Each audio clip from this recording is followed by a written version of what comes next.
Welcome to this episode of 10 Minutes with Sam. This is Akshat Singh. Our guest today is Mr. Ashley J. Tellis. Mr. Tellis is a senior fellow at the Carnegie Endowment for International Peace. He's an expert on the Asia region, and he has done some tremendous work studying the strategic relationship between India and US. We're glad to have you on the show, sir. Thank you very much, Akshat. It's a pleasure to be here. Sir, the format of the interview is fairly simple. We have about 10 minutes and we'll try covering as much ground as possible in those 10 minutes. So let me get to the first question. Sir, we have seen that at the beginning of the Trump era, the Modi-Trump relationship was viewed as very close-knit. Now it has turned to more of a lukewarm brotherhood. There has been a rut in the relationship. How do you view this relationship would evolve? I actually think that the US-India relationship at this point in time is in a very good place. In fact, in a surprisingly good place, especially when you compare the state of US relations with some of our other allies. Prime Minister Modi made a remarkable effort at disarming President Trump right from the beginning of his presidency.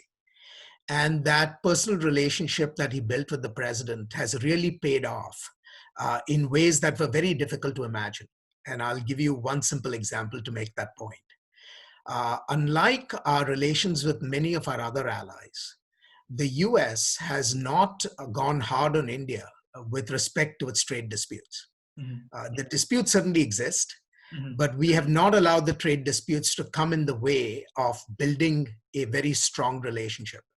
And I think that is owed very much to the Prime Minister's personal relationship with the President. The second thing that has helped the relationship is that US-China relations have become very scratchy at about the same time that Sino-Indian relations have become difficult.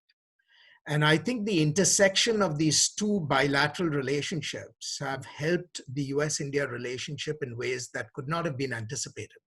Sir, despite the fact that the US-India relationship right now might be at a point of fire right now, we know that there is a distinct possibility of a Democratic White House.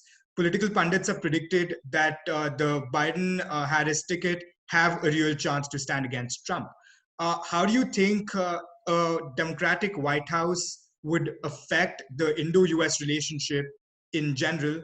And more specifically, how do you think it will affect the relationship that the United States has with other South Asian countries?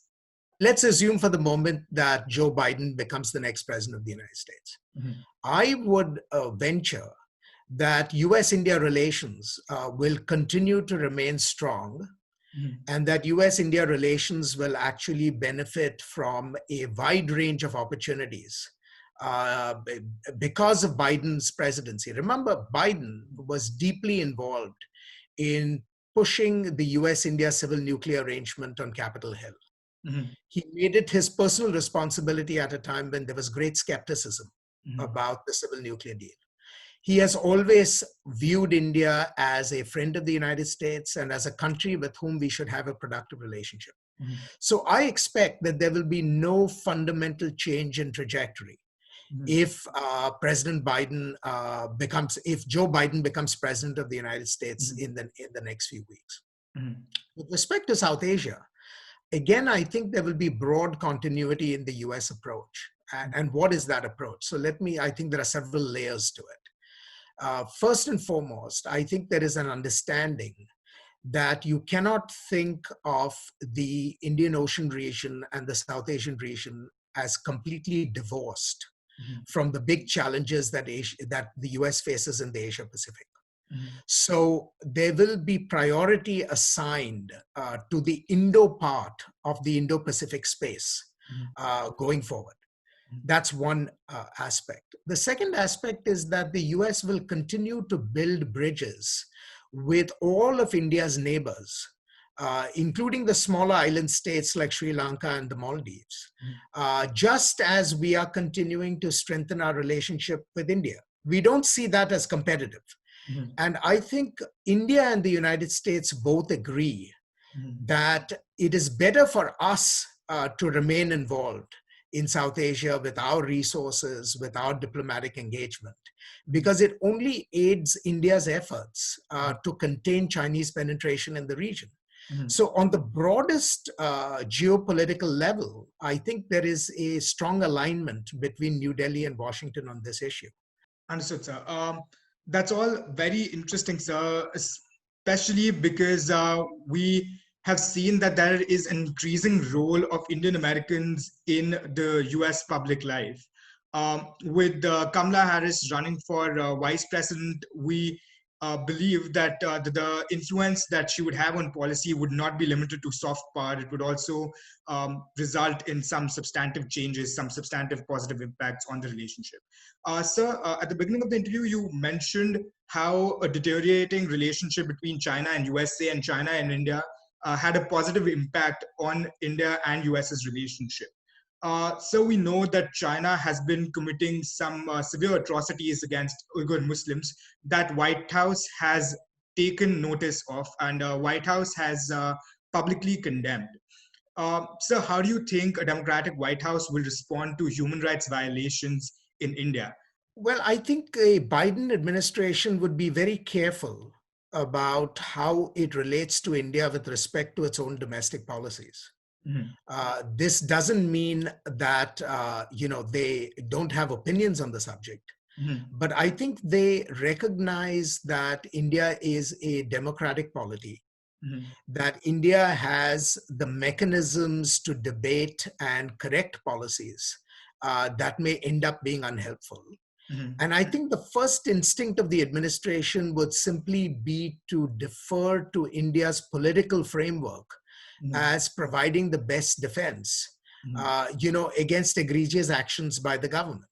Mhm. So I don't see a Biden administration sort of going out of its way Mhm. to finger India Mhm. for what may be, political decisions made for purely domestic reasons. I think the US will sort of keep its distance.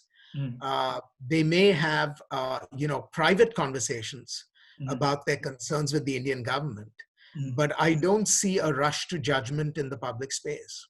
Absolutely, sir. So let's shift our focus back to Asia. We see that in the past few months, the tensions between India and China have been escalating. What started off as a border tension, a border skirmish, has now moved on to an almost like a trade war.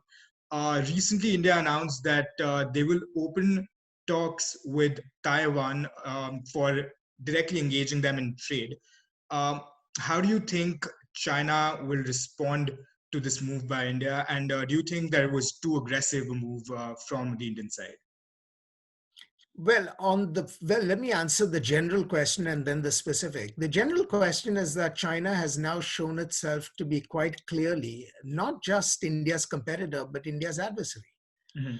The fact that things have come to a point where Indian soldiers have lost their lives Mhm. because of what is very clearly Chinese aggression at the border, Mhm. and you cannot wish that fact away, Mhm. I think changes the character of the interaction between Beijing and New Delhi.